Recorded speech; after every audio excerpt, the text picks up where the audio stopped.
సర్వశక్తియు మిక్కిలి కనికర కలిగినటువంటి శాశ్వతమైన ప్రేమతో మమ్మల్ని ప్రేమిస్తున్నటువంటి తండ్రి, కుమార, పరిశుద్ధాత్మ త్రియేక దేవుడా, నీ అమూల్యమైన, శ్రేష్టమైన, ప్రశస్తమైన, పరిశుద్ధమైనటువంటి నామాన్ని మరొక పర్యాయము మేము స్మరణ చేసుకుంటూ దైవ గ్రంథములోని దేవుని వాక్కును, ఆ మర్మములను మేము సులభముగా మా సొంత భాషలో అర్థం చేసుకోవడానికి సహాయం చేస్తూ బలహీనుడైన నన్ను సిలువ చాటును మరుగుపరిచి ఈ పరిశుద్ధాత్మ అభిషేకము ద్వారా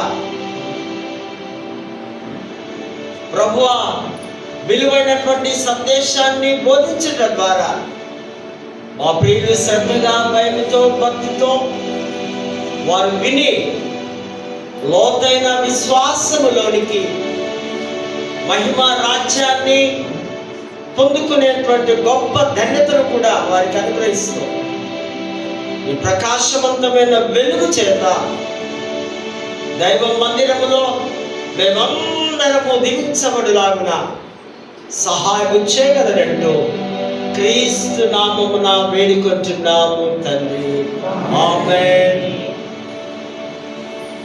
దయచేసి కూర్చుందా.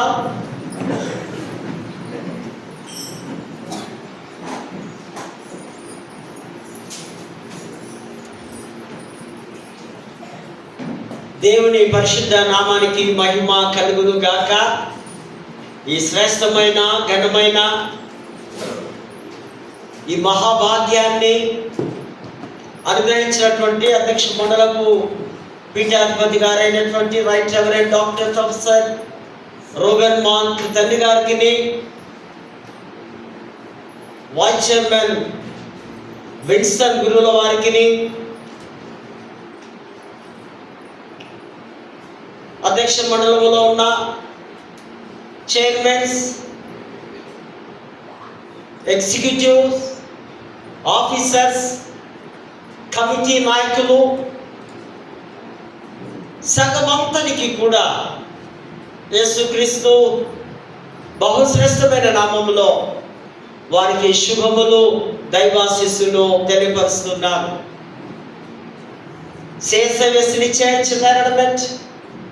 మరి సంఘానికి, సంఘ నాయకులకు, మీ అందరికి కూడా క్రీస్తు పేరట మీకు దైవ శుభములు తెలియపరుస్తూ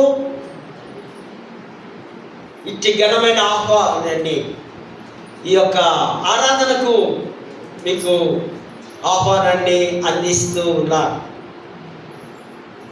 క్రీస్తునందు ప్రేమైనటువంటి వారులారా, మరొకసారి మీకు లెంట్ శుభములు, ఆశీస్సులు కూడా ప్రకటిస్తూ ఉన్నారు. ఈ 40 డేస్ సుదీర్ఘమైన ప్రయాణములో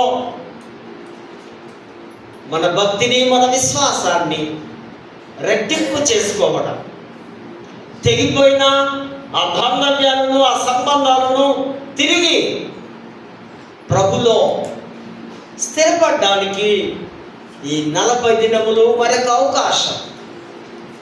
2025లో దేవుడు మనలందరినీ సజీవులుగా ఉంచి ఈ లెంట్, ఈ శ్రమల, దుఃఖ ప్రయాణంలోనికి మనం నడిపిస్తున్న విధానం బట్టి దేవుడికి వందనాలు తెలియపరుస్తూ ఉన్నారు. మన పెద్దలు మనకి ఇచ్చిన అంశం, సమాజంలో బహిష్కృతులు అండ్ అట్టడుగున ఉన్న వారితో ఉండుట, being with outcast and marginalised. బోర్డర్స్లో ఉన్నవారు, వెలివేయబడ్డవారు, అంచుల మట్టుకు దరిదాపుల్లో ఉన్నవారు, బలహీనంగా ఉన్నవారు, సమాజంలో చాలా మందిని మనం చూస్తూ ఉంటాం, అట్టడుగు స్థాయిలో ఉన్నవారు. అందుకే దావీదు అంటాడు, దీనులను, అట్టడుగు పెట్టకుప్ప స్థాయిలో స్థితిలో ఉన్నవారిని నేను లేవనెత్తే దేవుడవు నీవు. దేవుని యందు విశ్వాసం ఉంచి దేవుని నమ్మితే ఎక్కలేని ఎత్తైన కొండ శిఖరాలు కూడా దేవుడు మనల్ని ఎక్కిస్తాడని వాక్యం ఉంది.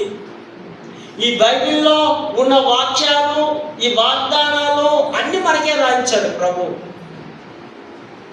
మనమే ఆయన మార్గంలో నడవలేక, ఆయనతో సరిగా మాట్లాడలేక, ఆయనకు దూరంగా ఉంటూ దైవాశీస్సులు పొందలేకపోతున్నాం. కనుక ఈ బోర్డర్లో మార్గరైజ్డ్, ఇది మనకు తెలుసు. ఒక ఎగ్జాంపుల్, 10th క్లాస్ ఎట్లా పాస్ అయినా ఉంటా, బోర్డర్లో పాస్ అయినా అంటే ఏ మార్కులు అవి?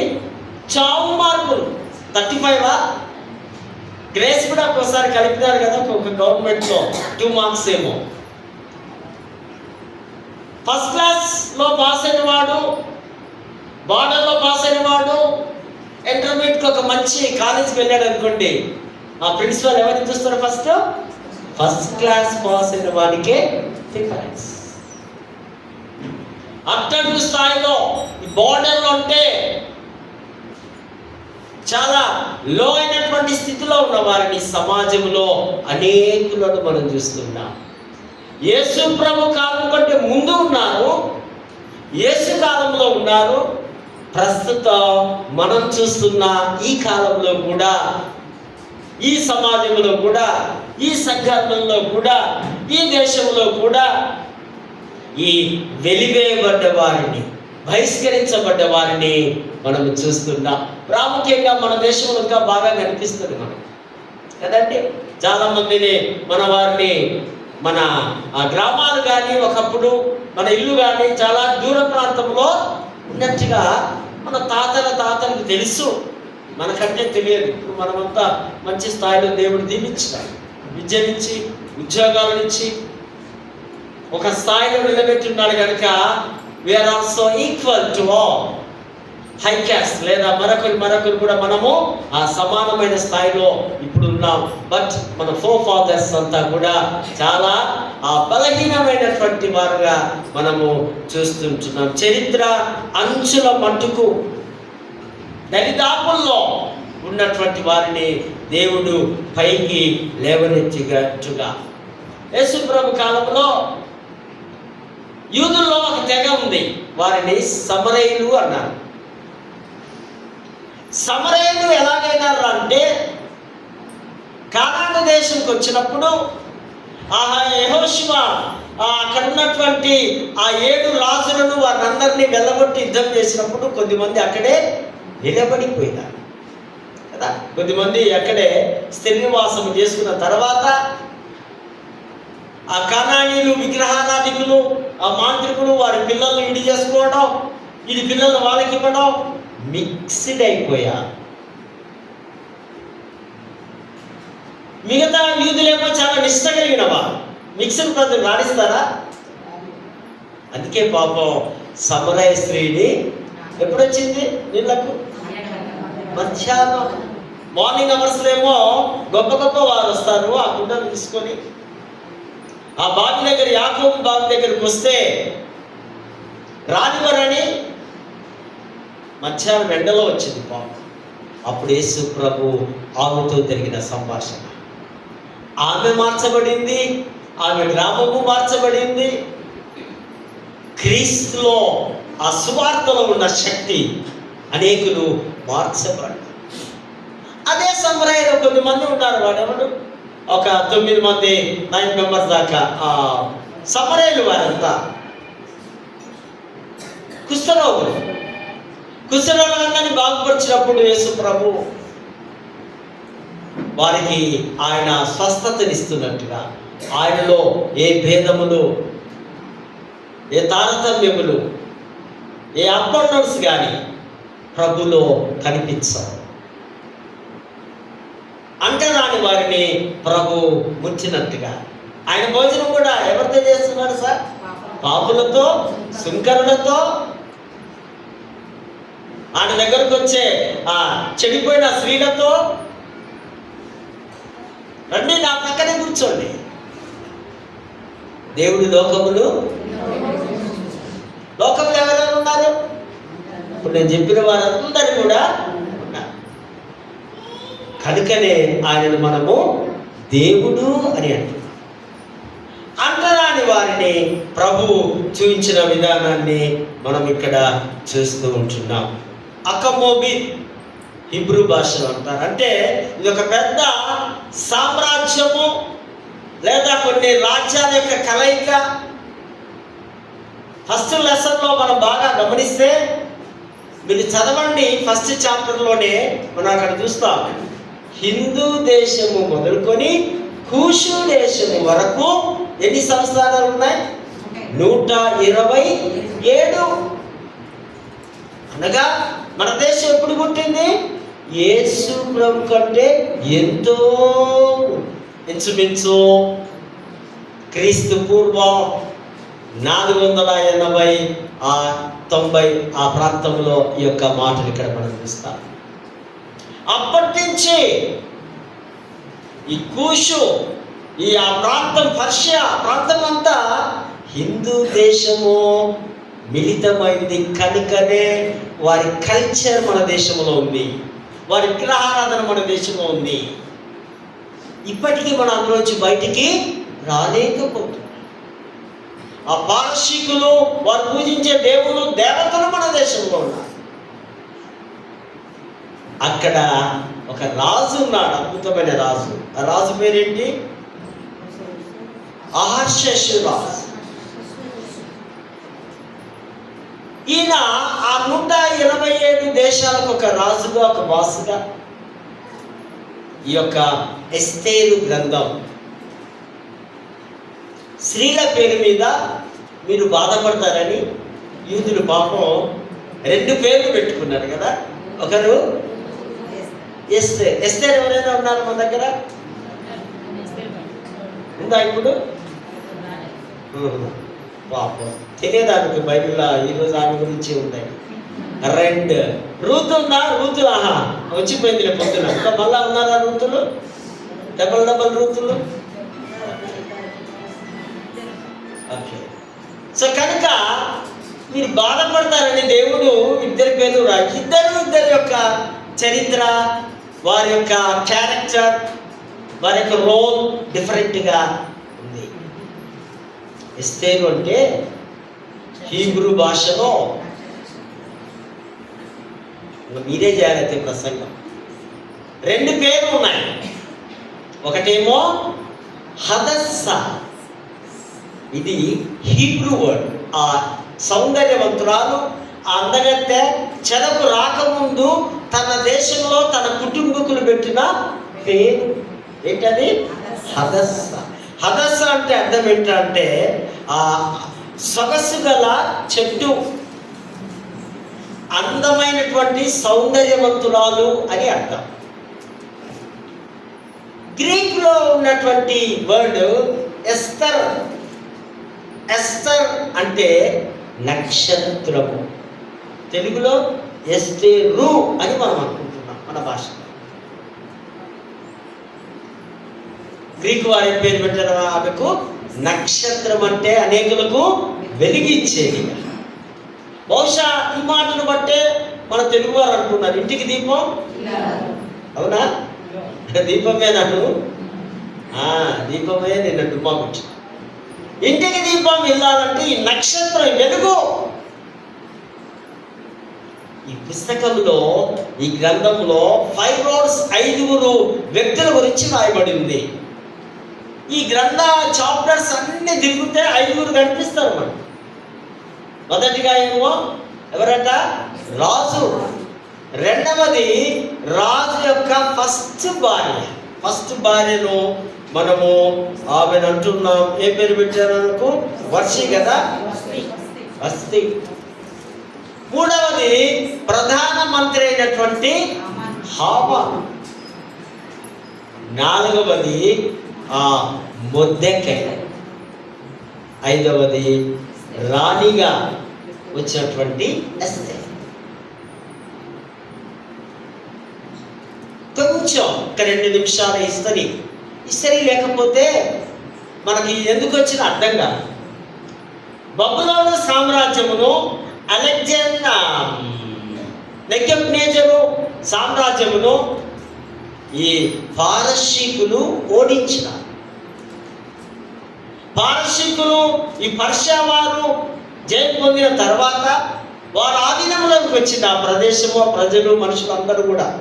అందరూ హ్యాండ్స్ అప్. వారి స్వాధీనంలో ఉన్నప్పుడు ఇక్కడ ఈ యొక్క ఇజ్రాయెల్ ప్రజలందరూ కూడా వారి వెంట వెళ్ళవలసి వచ్చింది. వారు ఈయనే రాజుగా.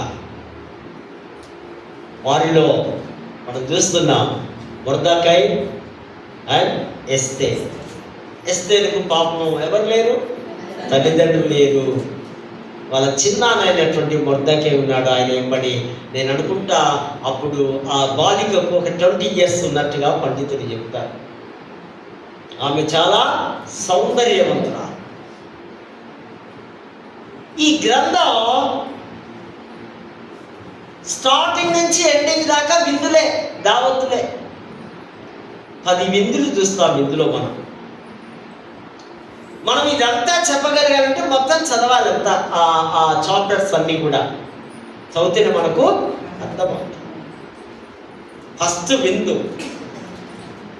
విందులో తనకున్నటువంటి ఆ భార్య ఆ విందులోకి వచ్చి డ్యాన్స్ చేసి అందరినీ ఖుషి చేయాలని రాజు ఉన్నప్పుడు ఆమె చాలా సిన్సియర్ ఏమో పాపం. నేను రాను బాబాయ్, అటువంటి నేను చేయను అంటే రాజు ఆజ్ఞను నీవు తిరస్కరిస్తే ఎవరుమైనా, కొడుకువైనా, భార్యమైనా, తల్లిమైనా కథం పట్టేయాలో లేకపోతే నేను వెళ్ళబట్టు. అట్లనే అయిపోయింది. చూస్తున్నాడు మొర్దెకై, అవకాశం వచ్చింది. వీళ్ళంతా యూదులు కదా, చెరసాల బందీకాలంలో ఉన్నట్టుగా ఉన్నారు, బంధించబడ్డారు. మెల్లగా బిడ్డ దగ్గర పోయి, బిడ్డ నీ చాలా బ్యూటిఫుల్ కదా, చాలా అందంగా ఉన్నావు, మిస్ ఇండియా, మిస్ వరల్డ్ అందాల పోటీలు ఉన్నాయి, రాజుకు కావాలి నీవు. సో ఈ పోటీల్లో, ఈ పందెంలో ఒకరు గెలిస్తే మనకు కూడా లాభము. మొత్తానికి చిన్నాన్న మాట బిడ్డ విని ఆమె అటు ఇటు చేసి ఏమైపోయింది, రాణి అయిపోయింది. రాణి అంటే రాణి దగ్గర ఎవరు ఉంటారు, దాసులు ఉంటారు. ఆమెకు సపరేట్ ఒక భవనం ఉంటుంది. కానీ మన రాజు రాణిలాగా ఇళ్ళలో ఉండరు, వాళ్ళు భర్త దగ్గర ఉండరు. భర్త ఇంట్లో కలిసి ఉండరు ఆ దినాల్లో రాజులు. ఆయన పొజిషన్ అటువంటిది. ఎప్పుడు పడితే అప్పుడు ఈడు మా ఈ భర్త ఈయన రాజు మా పురుషుడే కదా, నేను పోతా, లేదా ఆయన నా దగ్గరికి వస్తే అట్లా నడవదు. అక్కడ ఇంకేం నడుస్తుంది, ప్రతిదానికి పర్మిషన్. పెళ్లి చేసుకున్నాడు, భార్య అయిపోయి సపడే కాదు దానిలో. సో ఈ విధంగా నడుస్తున్నటువంటి ఆ ప్రక్రియలో ఒకడున్నాడు దుర్మార్గుడు అక్కడ వాళ్ళ బ్యాచ్లోనే. ఎవరైనా ఆయన హోదా ఏంటి, మంత్రి, ప్రధానమంత్రి, అంటే రాజు తర్వాత. హామాన్ అనేటువంటి వాడు చాలా ఫీల్ అవుతున్నాడు. ఇది అన్యుడు. మొర్దెకై ఎవరు, పక్కా నిష్ట కలిగిన యూదుడు. యూదుడు ఎవరికి దండం పెడతారు, దేవునికి తప్ప మరొకరికి సాష్టాంగపడము, నమస్కరించడము వీళ్ళు. ఇది చదువుతూ ఉంటే అనిపిస్తుంది మనసు, అబ్బా ఎంత గొప్ప విశ్వాసం ఆయన. వాడు పరదేశంలో చెరలో ఉన్నాడు, అయినా కానీ మీకు నేను మృక్కను. వీడికి ఏమొచ్చింది, బీపీ పెరుగుతూ ఉంది. అని నేను పోతే నాకు సలీం చేయడా, నన్ను పలకరించడా, వీడు ఎక్కడి నుంచి వచ్చిన వీడు, నన్ను నమస్కరించడా అంటూ ప్లాన్ చేస్తున్నాడు. రాజుకి వెళ్ళి మంచిగా అన్ని ఎక్కిస్తున్నాడు. రాజు కూడా ఎక్కాల్సిందే, వీడు మంత్రి మాట ఈయన వినాలి. ఎక్కిస్తూ వారిని చంపేంత ప్రయత్నం చేయడానికి చాలా భయంకరమైనటువంటి ఆ స్థితిలోనికి వారిని తీసుకొని వస్తున్నాడు. తాకీదులు కూడా రాయిస్తాడు, అంటే ఆ పర్మిషన్ లెటర్, శాసనం, యూదులందరినీ కూడా చంపే విధముగా. అప్పుడు ఈ మొర్దెకై తన కుమార్తె దగ్గరికి వెళ్ళి, బిడ్డ నువ్వు రాజు దగ్గర నువ్వు అప్పటికి ఒక నెల రోజు 30 రోజులు రాయబడింది, 30 రోజుల కింద పోయినట్టుంది.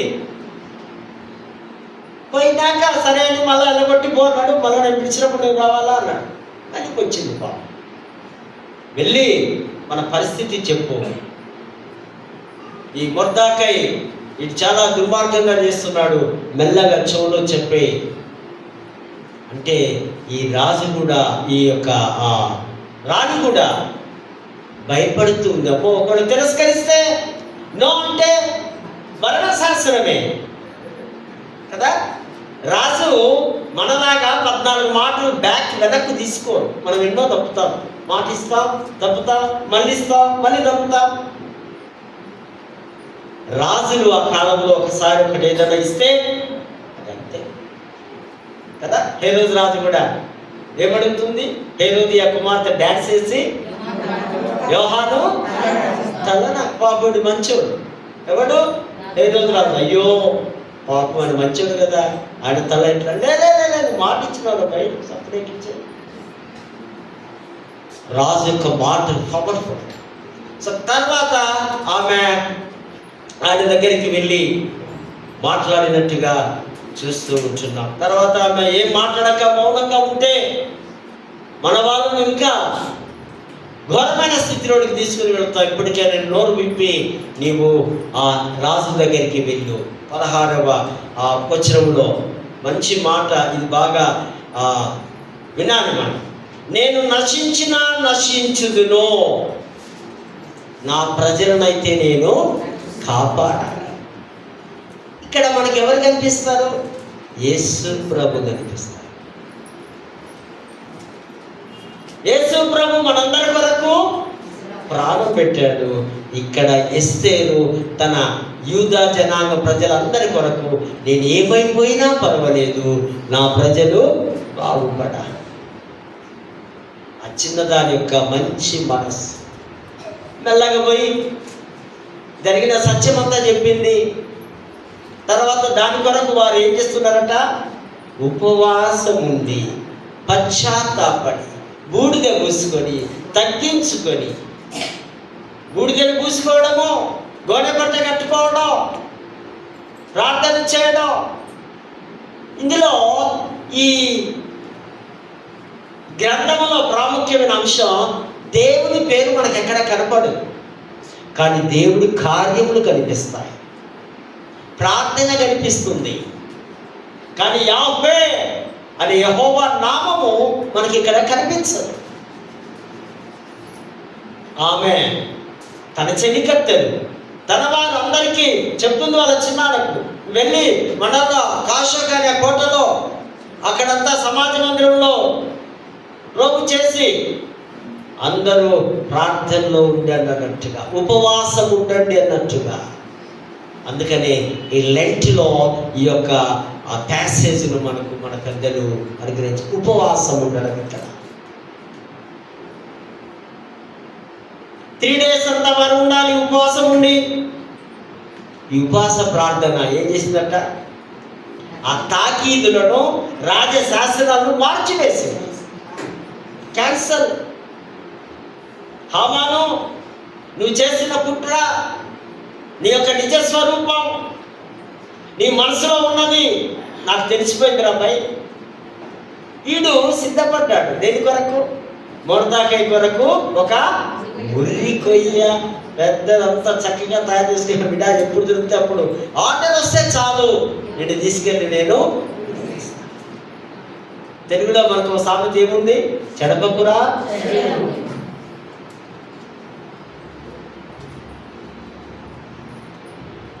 చెడిపే స్వభావం ఉందా?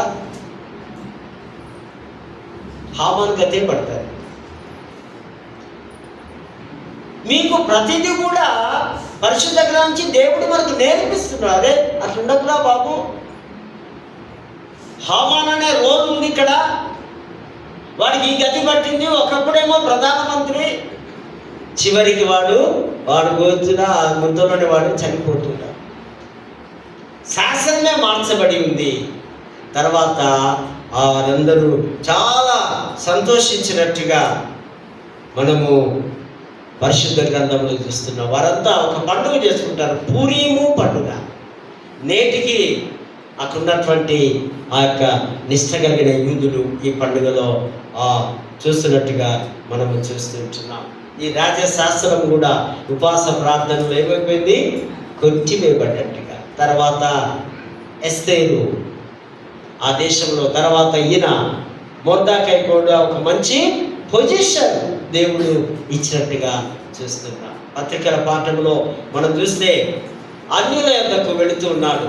ఎవరు? పౌలట, పేతురు, బర్నబా, ఆది సంఘములో ఉన్నటువంటి అన్యులందరూ కూడా వారి సువార్తను పొంది కొద్దిమంది రక్షింపబడ్డారు. ఏకైక మూలం, ఏకైక బలమైన పని సువార్త. సువార్తను విత్తడమే, చల్లడమే మన పని. దేవుడు దాన్ని నాటి, నీరు పెట్టి, పోషించి, ఫలింపజేసి కాపాడేవాడే. అక్కడ ఆది సంఘంలో మరొక ప్రాబ్లం ఉంది. సున్నతి అన్న సాంప్రదాయం వారికి చాలా ఇంపార్టెన్స్. ఖచ్చితంగా అందరూ సున్నతి పొందవలసిందే యూదులు. సో కనుక ఇక్కడ పౌలు కొద్దిమందికి, సరే మీకు ఆ అవసరత ఉంటే అది మీకు చేయగలము అని ఆయన చెప్తూ ఉంటున్నాడు. ఆ వ్యవస్థ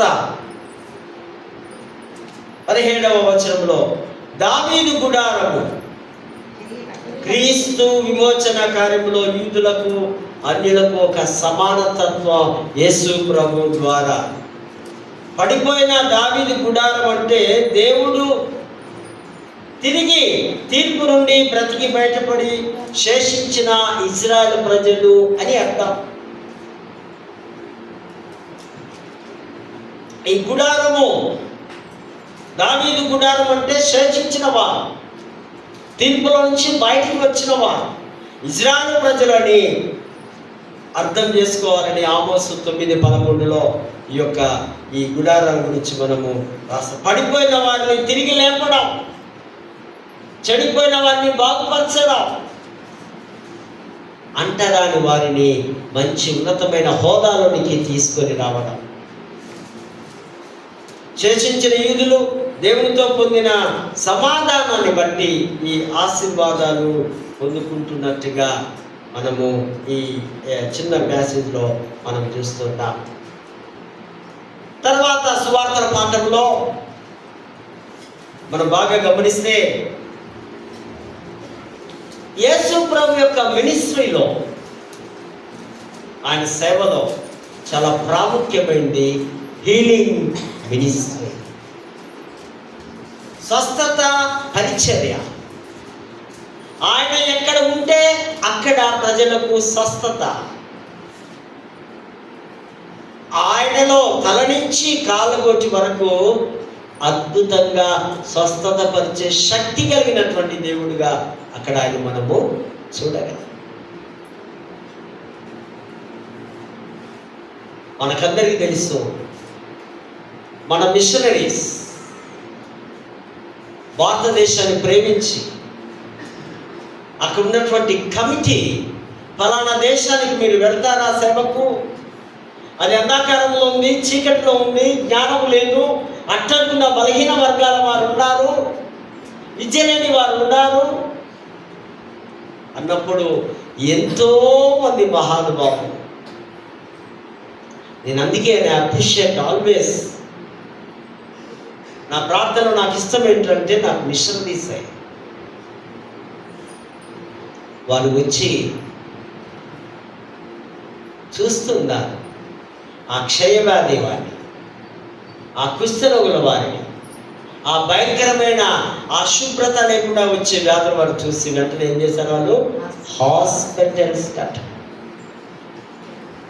తిరిగి వాళ్ళు చూస్తూ ఉన్నారు. వీరంతా వస్త్రహీనులుగా, విద్య లేని వారుగా, శుభ్రత లేని వారుగా వారు ఉన్నప్పుడు వారి మీద కనికరపడి తర్వాత ఏం చేశారండి, వాళ్ళు schools and colleges, salvation army అని ఒక ఆర్గనైజేషన్ ఉంది. హైదరాబాద్లో కూడా అక్కడ ఇక్కడ మనకు కనిపిస్తుంది. ఆంధ్రాలో ఎక్కువగా ఉంటుంది. దాని యొక్క వ్యవస్థాపకుడు డేవిడ్ విలియం బ్రూట్ అనే ద్వారా ఆయన ఈ సువార్త చెప్పే విధానం 3 ఎస్లు తీసుకున్నాడు. ఇంగ్లీషెస్: సూప్, సోప్, సల్వేషన్. సూప్ అంటే ఆకలి తీర్చే ఒక ఆహార పదార్థం, పానీయం. శ్రమలోకి వెళ్ళి ఆ అల్లరి చిల్లరిగా తిరిగి ఆ పిల్లలు, ఆకలి బాధలో ఉన్న పిల్లలు పెద్దలకు వెళ్ళి మొదటిగా వారికి హలో అని చెప్పి వారి బాక్సులు విప్పి, ఇది తాగండి, ఇవి తినండి. ఆకలిలో ఉన్న వాడికి అవన్నీ చేస్తే ఒక 10 నిమిషాల తర్వాత ఏమవుతున్నాడు? ఆయన నెమ్మదిగా మన కంట్రోల్లో ఉంటాడు. తర్వాత నేను ఇక్కడే కూర్చుంటా, నేను మీతోనే ఉంటా, ఇదిగో ఈ సోపు తీసుకుని వెళ్ళి మీరు శుభ్రంగా స్నానం చేసి రండి. తల స్నానం చేసి బాగా ఒక 1/2 అవర్ సోప్ పూసుకొని బాగా ఫ్రెష్గా వేడిలో స్నానం చేసేస్తే ఏమనిపిస్తుంది? బాగా శాంతంగా, చక్కగా, నెమ్మదిగా. తర్వాత సువార్తను వారు ప్రకటించారు. రక్షకుని గూర్చి, రక్షణ గూర్చి ఆయన బోధించాడు ఆ మిషనరీ ద్వారా. మన దేశంలో కూడా పొద్దున మా సెక్రటరీ గారు భాస్కర్ గారిని జ్ఞాపకం చేస్తారు. ఆహారం లేని వారి కొరకు ఆహారం, ఆకలిగా ఉన్న వారిని, ఆకలి చేత బంధించబడిన వారిని, ఆకలి అనే చెరసాలలో జీవిస్తున్న వారికి ఆ మెదక్ చుట్టుపక్కల ప్రజలు వారి నడిచి వచ్చి దేవాలయం కడుతున్నప్పుడు వారికి చక్కటి భోజనాన్ని అందించారు కదా. జనాలకున్న మనస్సు, హాస్పిటల్స్ కట్టడం, విద్య వస్తే, జ్ఞానం వస్తే, ఉద్యోగం వస్తే, హోదా వస్తే వాడు ఎవడైనా అబ్బాయి నీకేం తెలుసు అబ్బాయి, నేను మాట్లాడతా, నేను చెప్తా, ఇదిగో నాకేం తెలుసు, నేను చదివిన శాస్త్రం ఇది నాకు తెలుసు. ఏమీ లేక థమ్సప్ అనుకో, ఏం చెప్పినా అర్థం నాన్న అదే సార్. మహాకృప చదువుకోవాలి. అది ఎవరి ద్వారా? మీ తాత కట్టించిందా కాలేజీ స్కూల్లో? గదలు. కనుక మనం ఎప్పుడు కూడా వారికి రుణపడి ఉండాలి. అంతకంటే ముందుగా ప్రభువుకు మనం రుణపడి ఉండాలి. కుష్ఠరోగులకు ఆయన యేసు క్రీస్తు వారు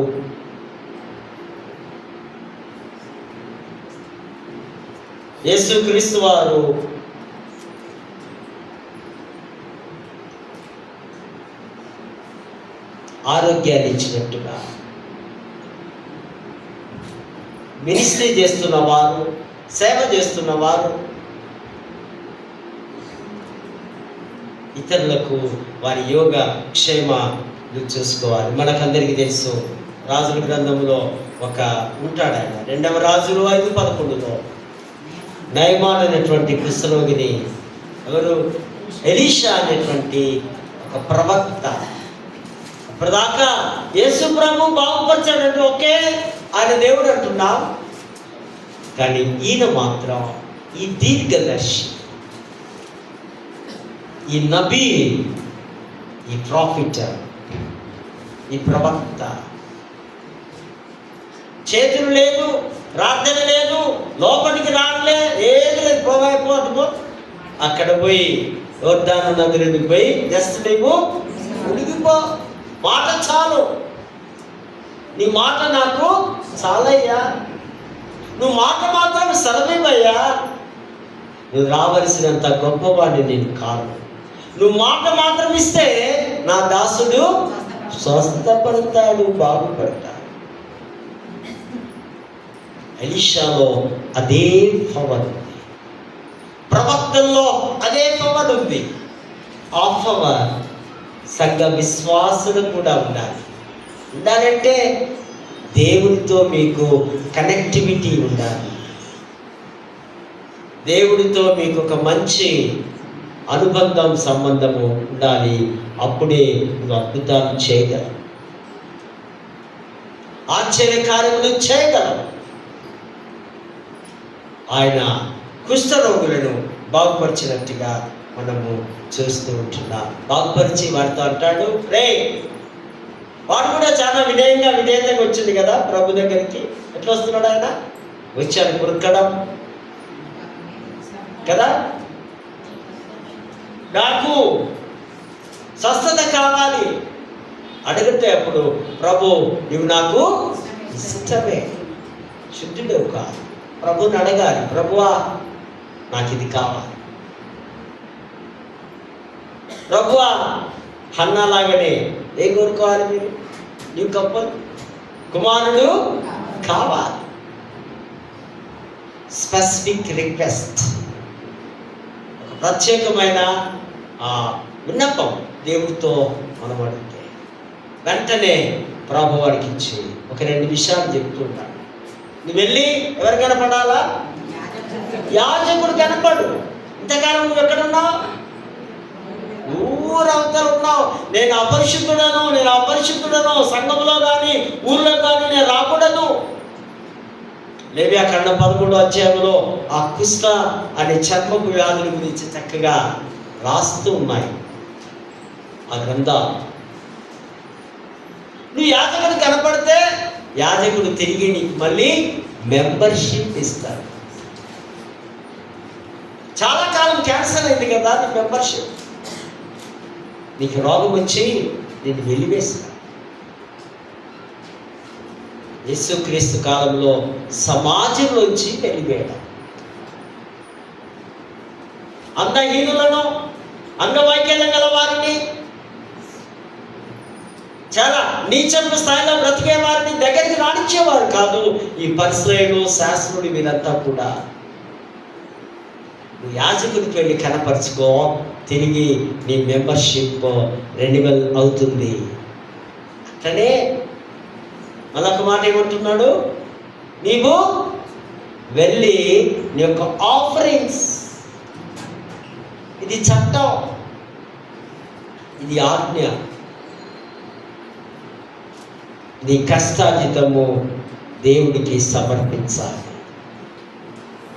మోషే నియమించిన కానుకలు నువ్వు సమర్పిస్తేనే. మనకు కూడా ఉంది కదా డెడ్ లైన్, మార్చి 31 లోపల మనం ఏం కట్టాలా? మన మెంబర్షిప్ క్లియర్ చేసుకోవాలి. సో అదర్వైజ్ మేము చేసుకోలేమండి, మళ్ళీ నెక్స్ట్ ఇయర్కే కడతామంటే మాత్రం మీకు వేరే ఏ అవకాశం కూడా ఇందులో ఉండవు. కారణం ఇదొక చట్టం, ఇదొక రూల్స్. యేసు ప్రభు ఆ రూల్ జ్ఞాపకం చేస్తున్నాడు. నువ్వు వెళ్ళి కనపడు, ముందు కనపడితే ఆయన పరిశాన్ అవుతాడు. వీడేది ఇట్లా మారిపోయాడు, నా పేరు చెప్పకు కానీ వాడికి తెలుస్తుంది. తర్వాత నీ యొక్క చందాలు కానుకలు ఇచ్చి తిరిగి సమాజంలో ఒక గొప్ప వ్యక్తిగా నీకు అధికారం ఇస్తున్నాను ప్రభు పంపిస్తున్నాడు. ప్రేమినటువంటి వారు లెంట్లో దేవుడికి దగ్గరగా జీవిద్దాం. ఈ 40 days అంతా మీరు అనుకుంటున్నారా అయ్యగారు కాదు బిజీ? అందరము బిజీనే. మనం మీరందరూ కూడా ప్రార్థనతో రోజు గడపాల్సిందే. ఈ లెంతన్ డేస్లో, ఈ పొడిగి సుదీర్ఘమైన దినాల్లో మాకు, మా లీడర్స్, మా ప్రీచర్స్, ప్రసంగికులకంతా బిజీనే. మాకు సండే కూడా ఏ రోజు కూడా రెస్ట్ లేదు. కారణం ఏంటంటే చనిపోతుంటాయి. 40 daysలో సరికొత్త ప్రభువును మనము 2025లో కలిగి ఉన్నాం. సమాజంలో మనం హై స్థాయిలో ఒక ఉన్నతమైన స్థితిలో ఉండాలంటే మొదటిగా క్రీస్తును అంగీకరిస్తాం. క్రీస్తులో మరి సమానంగా మనం అందరము సమానత్వం కలిగి ప్రభులో ఉన్నట్లయితే ప్రభు దీవించడానికి మనం సిద్ధంగా ఉన్నాడు. అటువంటి ఒక కృప, పరిశుద్ధాత్మ నడిపింపు, దైవ ఆశీస్సులు మనకు సమృద్ధివంతంగా ప్రభు అనుగ్రహించునుగా. ఆమేన్. దయగల ప్రభువా, ప్రేమగల తండ్రి, నీకు వందనాలు. అట్టడుగు స్థాయిలో, అంటరాని స్థాయిలో మా పితరులు ఉన్నప్పుడు నాయన మీరు కనికరించి మీ సేవకులను పంపి స్కూల్స్, విద్య, హాస్పిటల్ ద్వారా మాకు ఆరోగ్యాన్ని అనుగ్రహించి నేడు 2025లో మేమందరము విద్యావంతులముగా, మేమందరము ఉన్నతమైన అంతస్తులో, స్థాయిలోకి మీరు మమ్మల్ని హెచ్చించారు. అందుని బట్టి నీకు వందనాలు చెల్లిస్తాం. 40 days జర్నీలో మీకు దగ్గరగా మేము బ్రతకడానికి సహాయం చేస్తాం. జన్మచ్చిన ప్రియములందరినీ కూడా మీరు దీవించగలరు. యేసు నామమున వేడుకుంటున్నాను.